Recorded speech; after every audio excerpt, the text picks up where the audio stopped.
कौन नहीं चाहता कि उसका मेंटर एक यूपीएससी रैंकर हो। 2021 के फाइनल रिजल्ट्स में सिविल्स दिल्ली आईएएस के 200 से भी ज्यादा सिलेक्शंस हैं। Guys, I am going to connect you 1-to-1 with Civils Delhi rankers for free. There is a link in the description, fill it and schedule a session. These ranker will prepare a timetable and a personalized plan for you. ये toppers आपको exactly वही बताएंगे कि कौन सी book follow करनी है, कौन सा चैप्टर पढ़ना है. They will guide you in answer writing, mocks and accessing them. Don't miss this golden opportunity to get mentored by a ranker.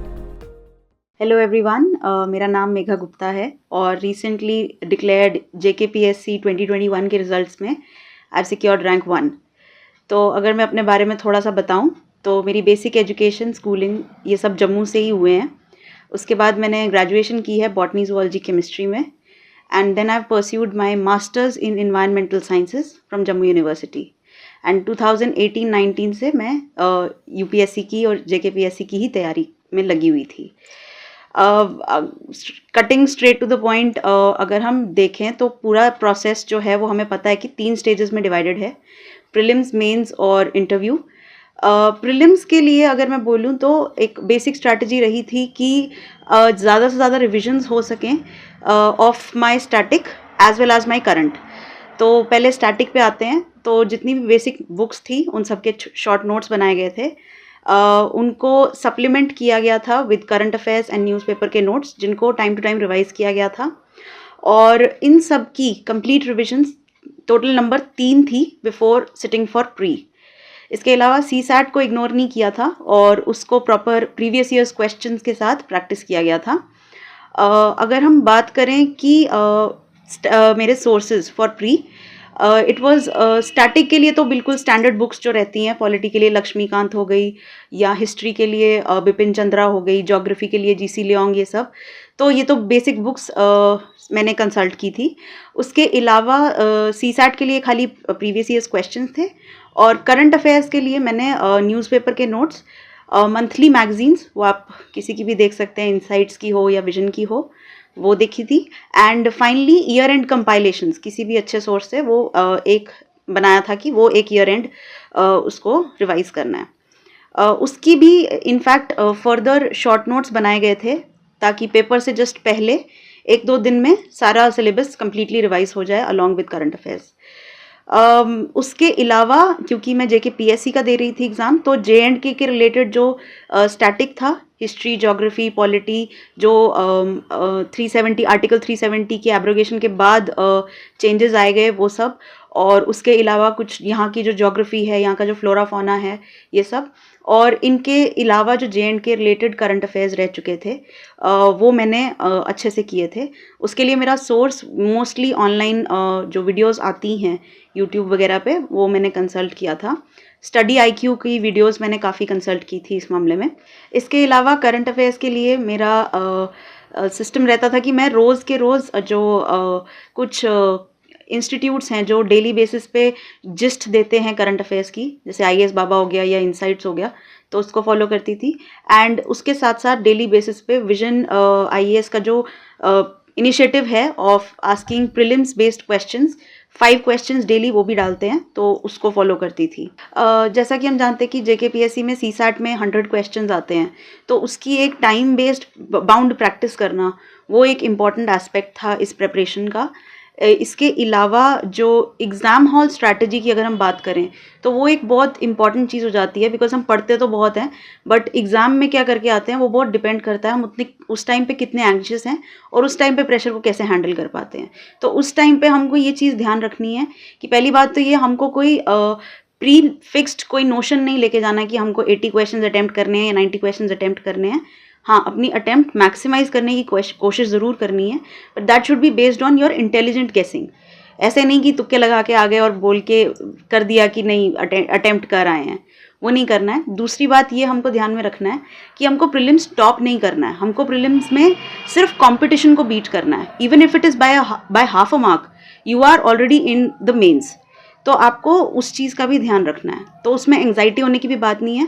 उस टाइम पे एग्ज़ाम हॉल में आप क्वेश्चन पेपर का लेवल देखें कैसा है, ये आपको मॉक्स के थ्रू और प्रैक्टिस के थ्रू पता लग जाएगा कि पेपर में आपको कितना अटेम्प्ट करना है। अगर मैं खुद का प्रीलिम्स का एक्सपीरियंस बताऊं तो जब मैं ये वाला प्रीलिम्स दे के आई थी 2021 वाला, तो जब मैंने घर आके अपने मार्क्स मिलाए थे तो it was about 90 marks and मैं पूरा दिन बैठ के बस रोई कि मैंने क्या कर दिया है ये. I mean it was a blunder on my part two decide कि इतने से मार्क्स में मैं क्लियर नहीं कर पाऊंगी. तो आपको एग्ज़ाम टॉप नहीं करना है, आपको बस कंपटीशन को बीट करना है. इससे ज़्यादा मैं ये बोलूँगी कि इसके अलावा मैं ये बोलूँगी कि अगर आप ये नोशन लेके चल रहे हैं ना ज़्यादा पढ़ाई विल गिव यू ज़्यादा मार्क्स, तो ये बहुत गलत नोशन है. हो सकता है आपके नंबर कम भी आएँ but still you are sitting for mains. तो ये चीज़ एक माइंड में बना के रखना कि घबराना नहीं है हमको और इंटेलिजेंटली क्वेश्चन पेपर को हैंडल करना है. ये चीज़ जो है ये आपको प्रैक्टिस से इंट्यूटिवली आ जाएगी कि कैसे क्वेश्चन पेपर को हैंडल किया जाता है, कैसे आपको पेपर अटेम्प्ट करना चाहिए. कई लोग होते हैं जो एक्यूरेसी पे पेपर अपना अटेम्प्ट करते हैं और कई लोग होते हैं वो ज़्यादा नंबर ऑफ क्वेश्चंस अटेम्प्ट करके अपने मार्क्स बढ़ाते हैं. मैं सेकेंड कैटेगरी की थी. तो it is always important to assess yourself and अपनी स्ट्रेंथ्स वीकनेसेस, अपनी जो आपका कहाँ पे आप बैंक कर सकते हैं to get a higher score, उसको रियलाइज़ करना बहुत इम्पॉर्टेंट है. इसके अलावा गेस वर्क जो है उसके लिए मैं बोलना चाहूँगी कि it should be the last resort. उसमें आप ये नहीं कर सकते कि पहले जाते ही मैं गेस मार रहा हूँ और मैं सोच के आ रहा हूँ कि 90 अटेम्प्ट करके आए हैं. ऐसा नहीं करना है. सबसे पहले क्वेश्चन पेपर को हमेशा 3 या 4 आइटरेशंस में आप अटेम्प्ट कीजिए. फर्स्ट आइटरेशन में हमेशा वो क्वेश्चन होने चाहिए जिनके बारे में आपको कोई डाउट नहीं है, आप 100% श्योर हैं कि यही आंसर है. तो उसके अलावा सेकेंड राउंड में आप देखिए कि आप किस क्वेश्चन में आप ऑप्शंस एलिमिनेट कर पा रहे हैं. अगर आप 3 ऑप्शंस एलिमिनेट कर पा रहे हैं, गेस वर्क से काम कर पा रहे हैं, तो वैसे करके आप अपनी अटेम्प्ट्स बढ़ाइए धीरे धीरे करके. ठीक है. और कंप्लीट ब्लाइंड जो शॉट इन द डार्क जिसको बोलते हैं वो नहीं करना है. तो अब moving on to mains. Mains की जो प्रेपरेशन है it is actually the real preparation of the entire exam. जो आपका मेंस का प्रेपरेशन होता है वही आपका बेस की तरह सर्व करता है फॉर प्रीलिम्स. तो मेंस की जो प्रेपरेशन है जब आप उसका बेस बना रहे हैं, मेक श्योर कि आप उस टाइम पे अपने आप को कम से कम डिस्ट्रैक्टेड रखें. कम से कम आप सोशल मीडिया और ये सब इस्तेमाल करें. मेंस की preparation should be done before hand. Pre के 2-3 महीने पहले तक आप मेंस की प्रेपरेशन अच्छे से कर सकते हैं. अगर हम बात करें कि आंसर राइटिंग की, तो जब तक प्री से पहले का जो टाइम है, 2-3 महीने पहले का जो टाइम है, उस टाइम पे आप अपना स्टडीज़ कंटिन्यू कीजिए और साथ साथ थोड़ा थोड़ा एक आंसर रोज़ का या 2 आंसर रोज़ के वो लिखने की कोशिश करिए. और प्री के बाद क्योंकि टाइम बहुत कम होता है, 2 या 3 महीने ही मिलते हैं, तो उस टाइम पे आपका फोकस होना चाहिए सिर्फ रिविजन पे और प्रॉपर फुल लेंथ मॉक्स लिखने पे कि आप 3 घंटे के अंदर पूरे के पूरे 20 क्वेश्चंस अटेम्प्ट कर पाएँ. इसके अलावा इसमें भी बड़े सारे ऑनलाइन इनिशिएटिव्स हैं जिसका मैंने हेल्प लिया था. इनफैक्ट प्री से पहले वो थे, एक इनसाइट्स का सिक्योर फॉलो किया था और भी बड़े सारे होते हैं, आप कोई भी फॉलो कर सकते हो उसमें से. अगर हम सोर्सेज की बात करें मेंस की, तो एक सिस्टम था of approaching each and every subject. ऐसा नहीं था कि किसी ने कुछ बोल दिया तो बस वो फॉलो करते गए. GS1 की अगर मैं बात करूं तो उसमें मॉडर्न हिस्ट्री के लिए मैंने सिर्फ बिपिन चंद्रा पढ़ी थी. उसके अलावा मैंने कोई और बुक नहीं देखी थी. लोग स्पेक्ट्रम फॉलो करते हैं, आप वो कर सकते हैं. It is completely a personal choice. उसके बाद एंशिएंट मिडीवल की अगर मैं बात करूं तो उसके लिए मैंने तमिलनाडु बोर्ड की बुक फॉलो की थी because it was lucid, it was simple. Art and culture के लिए मैंने CCRT और NCERT का इस्तेमाल किया था, 11th क्लास की जो फाइन आर्ट्स की बुक है, प्लस मंथली मैगजीन से उसमें वैल्यू एडिशन की थी. सोसाइटी में क्योंकि वो बहुत ही थोड़ा करंट ओरिएंटेड रहता है तो उसमें मैंने मंथली मैगजीन फॉलो की थी. और कुछ ऑनलाइन क्लासेस अवेलेबल हैं, जैसे आई गेस स्मृति मैम की क्लासेस अवेलेबल हैं, तो मैंने वो फॉलो किया था. उसके बाद न्यूज़पेपर से आप उसको वैल्यू ऐड कर सकते हैं. सोसाइटी के बाद ज्योग्राफी की अगर हम बात करें तो उसके लिए तो बहुत स्टैटिक रिसोर्सेज रहते हैं. जो आपका GC लियोंग है, NCERT है, तो वो था. पर मैंने इस बार ये चीज़ डिफरेंट की थी कि मैंने इस बार मैप्स पे बहुत फोकस किया था. तो मैंने हर टॉपिक के अलग मैप्स बना रखे थे जिनको मैंने पेपर से पहले रिवाइज़ किया था. उसके अलावा पोस्ट इंडिपेंडेंस में तो एज सच था नहीं, तो मैंने अनुदीप दूरी शेट्टी सर के नोट्स जो उन्होंने अपने ब्लॉग पे अवेलेबल किए हुए हैं उनके थ्रू पोस्ट इंडिपेंडेंस प्रिपेयर किया था. वर्ल्ड हिस्ट्री की अगर मैं बात करूं तो उसमें NCERT प्लस फोरम IAS का मटेरियल है तो उसको फॉलो किया था। तो GS1 का अगर हम मटेरियल देखें, इस सब को एक होलिस्टिक बाइंडिंग के लिए मैंने टॉपर्स नोटबुक्स, मॉडल आंसर्स, ये सब इंस्टीट्यूट्स निकालते हैं, वो सब देखा था। इसमें सबसे ज़्यादा जो आपका स्टैटिक से हट के जो आपको आपके आंसर को थोड़ा डिफरेंट बनाएगा वो है डेटा और डायग्राम्स। तो कुछ डेटा जो आपका सोसाइटी के रिलेटेड है, डोमेस्टिक वायलेंस पे हो गया, विमेन इश्यूज़ के रिलेटेड हो गया, मतलब वो आप इस्तेमाल कर सकते हैं। और डायग्राम्स जैसे ज्योग्राफी में आप वर्ल्ड मैप बना सकते हैं, इंडिया का मैप बना सकते हैं। Even in art and culture आप वो कर सकते हैं। एंशिएंट और मिडीवल में भी आपके कुछ मैप्स बन जाएंगे। तो मैप्स वगैरह का ये सब बहुत इस्तेमाल किया था। Next moving on to paper 2। तो इसमें सबसे पहले बात तो ये स्टैटिक सोर्सेज जो हैं हमारे पॉलिटी में, अगर हम देख लें लक्ष्मीकांत, ये सब फॉलो किए थे। उसके अलावा कोई और बुक एज सच नहीं थी। सिर्फ वैल्यू एडिशन 3 थी through monthly current affair magazines and year and compilations जो आती है मेन 365, वो प्लस न्यूज़पेपर्स। उसके अलावा पॉलिटी में एक चीज़ इम्पॉर्टेंट ये देखी की थी मैंने कि मैंने JN के रिलेटेड जो न्यूज़ थी उनको अच्छे से कर रखा था। उसके लिए काफ़ी सारे ऑनलाइन सोर्सेज थे और काफ़ी सारे बुक्स भी अवेलेबल हैं मार्केट में जिनको मैंने कंसल्ट किया था। Moving on to international relations, तो उसके लिए मैंने अपने नोट्स बना रखे थे from newspaper, from monthly magazines. तो उसको मतलब कम्प्लीटली, जैसे अगर कोई इंडिया चाइना का है तो सारे इंडिया चाइना के रिलेटेड जो भी मुझे न्यूज़ मटेरियल मिलता था वो उसी में ऐड ऑन होता जाता था। उसके अलावा गवर्नेंस में जो था उसमें भी मैंने टॉपिक वाइज ऑनलाइन खुद की रिसर्च की थी। एज सच कोई बुक उसके लिए कोई मेरे को लगी नहीं कि मैं उसको कम्प्लीटली फॉलो कर सकती हूँ।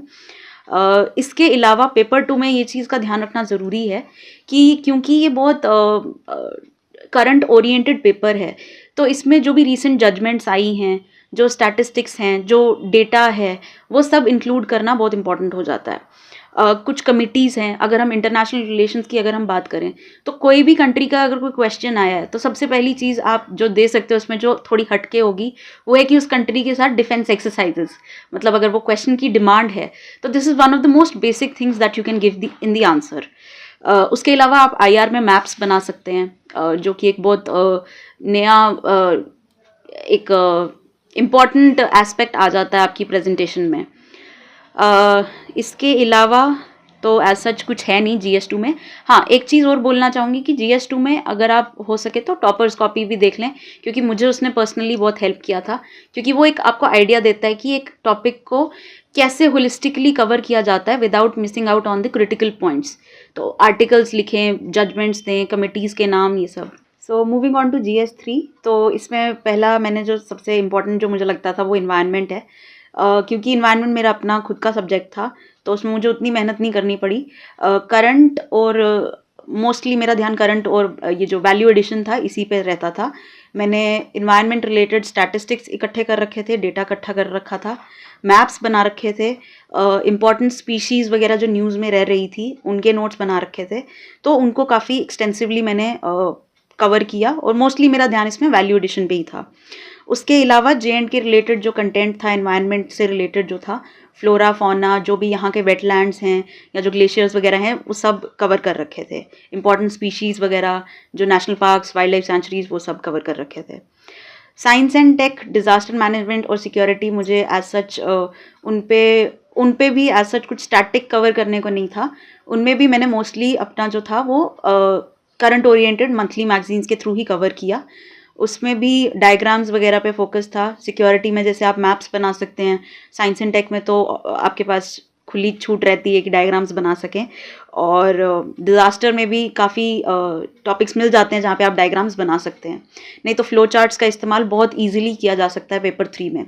इसके अलावा इकोनॉमी की अगर हम बात करें तो मेरे नोट्स जो थे वो NCERT से बने थे।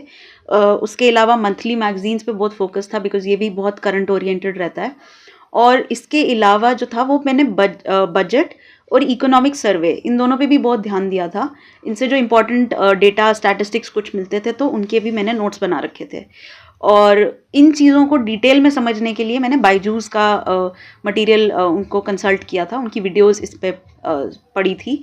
वो काफ़ी डिटेल में और बहुत ल्यूसिड लैंग्वेज में ये सब चीज़ें उन्होंने समझाई हैं। मूविंग ऑन टू GS4, ये मेरे लिए बहुत ही कंफ्यूजिंग सब्जेक्ट रह चुका था एक पॉइंट पे, बिकॉज मैंने इसके बड़े सारे सोर्सेज कंसल्ट किए and I was not able to find even a single source जो कि मुझे इस टाइप से गाइड कर सके कि मैं एग्ज़ाम में कैसे उसको प्रेजेंट कर सकूं। तो इसके लिए मैंने क्या किया कि मैंने सिलेबस को डिवाइड किया। मैंने अपने जो सिलेबस था उसमें सिर्फ इम्पॉर्टेंट पोर्शंस हाईलाइट किए, इन द सेंस कि मैंने इंडियन फिलोसोफर्स, वेस्टर्न फिलोसोफर्स, इनके नोट्स बना रखे थे। उसके अलावा कुछ बेसिक कंसेप्ट्स थे कि एथिक्स और मॉरल्स, ये सब में डिफरेंस क्या होता है, इमोशनल इंटेलिजेंस क्या होती है, इन सब के नोट्स बना रखे थे। मैंने अपने बेसिक जो कवर किया है GS4 का, वो टॉपर्स कॉपीज़ को पढ़ के, स्पेशली विशाखा यादव मैम की कॉपीज़ पढ़ के मैंने नोट्स बनाए हैं और उनसे मैंने रिविजन्स किए हैं, एग्जाम्पल्स लिए हैं। उसके अलावा शुभम सर हैं, उनकी भी कॉपी मैंने रेफ़र की थी to value add my paper. उसके अलावा मैं बोलूँगी कि पेपर 4 में जो सेक्शन A है उसमें मैंने थोड़ा होलिस्टिकली आंसर देने की कोशिश की थी, जिसमें मैंने थिंकर्स भी डाले थे अपने आंसर्स में, मैंने कोट्स भी डाले थे। और जो उसका सेक्शन B था केस स्टडीज़ वाला, उसमें मैंने काफ़ी ज़्यादा ऑब्जेक्टिविटी के साथ आंसर करने की कोशिश की। मैंने उसमें काफ़ी पॉइंटर्स डाले, मैंने काफ़ी उसमें फ्लो चार्ट्स भी बनाने की कोशिश की, जहाँ स्टेक होल्डर अप्रोच वगैरह ये सब अपनाने की कोशिश की इन द सेक्शन 2। इसके अलावा ऐसे की अगर हम बात करें तो उसमें भी मैंने टॉपर्स कॉपी ही रेफ़र की थी। उसके अलावा और कोई मेरा सोर्स नहीं था। टॉपर्स कॉपी ही पढ़ के मैंने उसमें मतलब एक टॉपिक वाइज उसको रेफ़र करती थी कि सपोज़ अगर टेक्नोलॉजी बेस्ड कोई ऐसे है तो उसमें क्या क्या मेरे पॉइंट्स कवर होने चाहिए, वो सब किया था। और एक चीज़ ये थी कि मैंने उसमें कोई भी डायग्राम नहीं बनाई थी। ये मुझे सुनने में आया कि कई लोग ऐसे में भी डायग्राम्स बनाते हैं, तो वो चीज़ मैंने थोड़ी अवॉइड की थी। मेंस के लिए मैंने कुछ चीज़ों को स्पेसिफिकली ध्यान में रखा था। वो ये थी कि पहला ये कि मुझे टाइम मैनेजमेंट करना था, क्योंकि मेरा जो पिछली बारी मेंस दिया था, जो मेरा 30-40 मार्क्स से कुछ रह गया था, तो उसमें मेरा सबसे बड़ा ड्रॉबैक यही था कि मैं अपना पूरा पेपर कंप्लीट नहीं कर पाई थी। कुछ 6-7 क्वेश्चंस थे ऑलमोस्ट हर पेपर में जो मैं कंप्लीट ही नहीं कर पाई थी। तो वो मेरा एक बहुत बड़ा इस बारी एक मैंने दिमाग में मेंटल नोट बना के रखा था कि मुझे ये कंप्लीट करना ही करना है। तो 3 घंटे में आपको पूरा पेपर 20 क्वेश्चंस कैसे लिखने हैं उसकी आपको प्रैक्टिस भी करनी पड़ेगी, और उसके लिए प्रॉपर एक एग्ज़ाम हॉल में भी एक मेंटालिटी लेके चलनी पड़ेगी, पेपर पूरा इतना टाइम में ख़त्म होना चाहिए। सेकेंडली मैंने क्या किया था कि मैंने अपने फ्रेंड्स की हेल्प ली थी to get my papers checked. मैं आंसर लिखती थी और मैं अपने फ्रेंड्स को भेजती थी कि प्लीज़ रिव्यू दिस। तो फिर वो जिस पॉइंट को हाईलाइट करते थे तो मैं उन पे काम भी करती थी। उसके अलावा एक चीज़ आई मेड श्योर कि GS 1, 2, 3 में जो है मोस्टली मैं आंसर्स पॉइंट वाइज ही देती थी, और GS 4 और ऐसे के जो थे वो ऑब्वियसली एक फ़्लो में आते थे आंसर्स। वो बहुत ही एक होलिस्टिक आंसर लगते थे और एक फ़्लो में लगते थे। उसमें कुछ भी ऑब्जेक्टिवली मतलब उसमें कुछ भी पॉइंट वाइज देने की ज़रूरत नहीं थी। उसके अलावा पेपर 4 में जो मैंने आपको बताया कि सेक्शन A जो है उसमें आप पैरावाइज लिखिए, और सेक्शन B जो है उसमें जहाँ पे आपको ठीक लगे, जैसे long term measures, short term measures, तो उनको आप पॉइंट वाइज भी दे सकते हैं।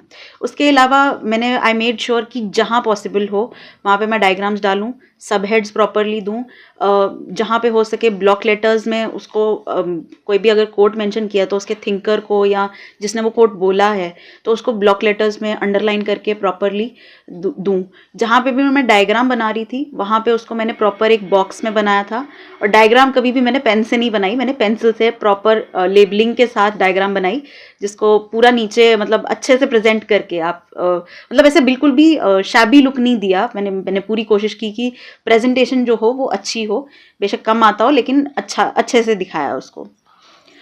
एक पॉइंट और था कि इसमें मैंने कटिंग्स जितनी हो सके उतनी कम की, क्योंकि पिछली बार मैंने लिटरली हाफ पेज की आंसर लिख के फिर उसको काट के दोबारा लिखा था। तो ये एक बहुत बड़ा ब्लंडर था मेरे पार्ट पे, बिकॉज वो मेरा फर्स्ट मेंस था and I did not have any experience in writing mains. तो इस बार मैंने उस चीज़ का भी ध्यान रखा कि मेरा कॉपी जो है वो नीट लगे, प्रॉपर सब हेड्स हों, प्रेजेंटेशन पे अच्छे से काम किया था। इसके अलावा ये बोलूँगी कि मैंने इस बार ये ध्यान दिया कि हर सब्जेक्ट, बेशक वो जितना मर्जी इरेलीवेंट क्यों ना लगे, पोस्ट इंडिपेंडेंस फॉर एग्जांपल, थोड़ा सा उसका पढ़ के ही जाना है। तो जैसे मैंने पिछली बारी बताया कि बहुत सारे क्वेश्चंस थे जो मैं नहीं आंसर कर पाई थी या जो मैंने छोड़ दिए थे, तो इस बारी आई मेड श्योर कि थोड़ा बहुत हर चीज़ पढ़ के जाऊँ, कि एटलीस्ट वहाँ पे 1 पेज सवा पेज में लिख के आ जाऊँ, even if it is a 10 marker. उसके अलावा मैंने ये ध्यान दिया कि मैं एग्जाम्पल्स थोड़े रिस्पॉन्सिबल एग्जाम्पल्स लिखूं, ऐसे नहीं कि पॉप कल्चर के एग्जाम्पल्स लिख दिए बिना मतलब के। तो थोड़े अच्छे एग्जाम्पल्स, क्रेडिबल डेटा अगर दिया तो उसको प्रॉपर सोर्स के साथ मेंशन किया, सोर्स को हाईलाइट किया, तो मतलब इन सब पे ध्यान दिया था। एक ट्रिक जो मेरे को मेंस में हेल्प की थी वो ये थी कि मैंने ऑर्गेनिकली हर चीज़ को अब समझ लिया था। तो GS1 का जो कुछ कंटेंट था सोसाइटी का, जिसको मैं पेपर 4 में भी कुछ यूज़ कर पाई, कहीं ऐसे में भी यूज़ कर पाई, तो एक ऑर्गेनिक अंडरस्टैंडिंग होने से ये फ़ायदा रहा कि मैं अपना कंटेंट डिफरेंट पेपर्स में, सेम टाइप का कंटेंट डिफरेंट पेपर्स में इस्तेमाल कर पाई। उसके अलावा एक ट्रिक और जो थी जो मेरे काम आई वो ये थी कि अगर आपको कुछ नहीं आ रहा है या अगर आपको कुछ अपने आंसर को एक एज देना है ओवर अदर्स, तो उसको ये ध्यान रखें कि आप किस पेपर में ये क्वेश्चन आंसर कर रहे हैं। फॉर एग्जांपल अर्बनाइजेशन का टॉपिक आपको GS1 में भी मिलेगा और GS3 में भी वो आ सकता है। तो आपको ये ध्यान रखना है कि GS3 में वो बहुत इकोनॉमी और इन्वायरमेंट सेंट्रिक रहेगा, बट GS1 में वो बहुत सोसाइटी सेंट्रिक रहेगा। तो उस टाइप से उसको आप आंसर कर सकते हैं। कौन नहीं चाहता कि उसका मेंटर एक यूपीएससी रैंकर हो। 2021 के फाइनल रिजल्ट्स में सिविल्स दिल्ली आईएएस के 200 से भी ज्यादा सिलेक्शंस हैं। Guys, I am going to connect you 1-to-1 with Civils Delhi rankers for free. There is a link in the description, fill it and schedule a session. These ranker will prepare a timetable and personalized plan for you. ये toppers आपको exactly वही बताएंगे कि कौन सी book follow करनी है, कौन सा चैप्टर पढ़ना है। They will guide you in answer writing, mocks and accessing them. Don't miss this golden opportunity to get mentored by a ranker. Moving on to interview, तो इंटरव्यू में मैं बोलूँगी कि क्योंकि हमारा काफ़ी टाइम के बाद रिजल्ट आया था, 8 मंथ्स के बाद रिजल्ट आया था, तो हमारे पास काफ़ी टाइम था अपना डैफ प्रिपेयर करने का। एंड सब बच्चों की तरह मैंने भी अपना डैफ प्रिपेयर किया था। तो I prepared my optional anthropology, I prepared my master's subject which was environment sciences, and I also prepared my graduation subject to a certain extent. उसके अलावा मैंने करंट अफेयर्स, न्यूज़पेपर जो रीडिंग हमारी रेगुलरली चलती रहती है वो भी मैंने की थी। But to be very honest, मेरा interview was unlike any other. मतलब it was not very DAF oriented. उन्होंने बहुत ही अटपटे से और अनप्रिडिक्टेबल सवाल मेरे से पूछ लिए। So what I think the strategy for interview is that you need to be honest and you need to be confident. उससे ऊपर आपके लिए इंटरव्यू में एज सच कोई नॉलेज अलग से कुछ काम नहीं करेगी। तो वो आपसे कुछ भी पूछ सकते हैं। You need to be honestly accepting of the fact that you do not know certain things, and you need to be confident in accepting that you do not know certain things. Mock interviews जो हैं वो उन्होंने काफ़ी help की थी। थोड़ा सा highlight कर दिया था कि आप इस चीज़ पे काम कीजिए या आप इस एरिया पे थोड़ा फोकस करके पढ़ लीजिए। बट इससे ज़्यादा मुझे लगता नहीं है कि मॉक्स को दिल पे लेना चाहिए, या इससे ज़्यादा उसकी यूटिलिटी नहीं है। उसको एक सर्टन एक्सटेंट तक ही यूज़ करना चाहिए। So this was my strategy. मेरे एक फ्रेंड ने बहुत पहले बोल रखा था कि this exam is the result of luck, labour and chance. जब तीनों ये साथ मिलते हैं तभी ये एग्ज़ाम क्लियर होता है। तो मेरा ये पर्सनल मानना है, I have my own reasons to prepare for this exam. अगर आप अपने रीजन्स को जस्टिफाई कर सकते हो तो पक्का इसमें आओ, अच्छे से प्रिपेयर करो, अच्छे से अपनी अटैम्प्ट्स दो। बट ये मेक श्योर कि आप ये दिमाग में लेके चलें कि this exam is not the end all be all, कि इसके अलावा कुछ और नहीं है लाइफ में। इस एग्ज़ाम में जो फेलियर्स आते हैं, be accepting of those failures and उनको यूटिलाइज़ करो कि आप अपनी स्ट्रेंथ्स और वीकनेसेस को जान पाओ, उन पे काम कर पाओ। And all the best for your future. अभी 20th Feb को JKPSC का मेंस होने वाला है, तो to all the candidates I would like to wish all the very best.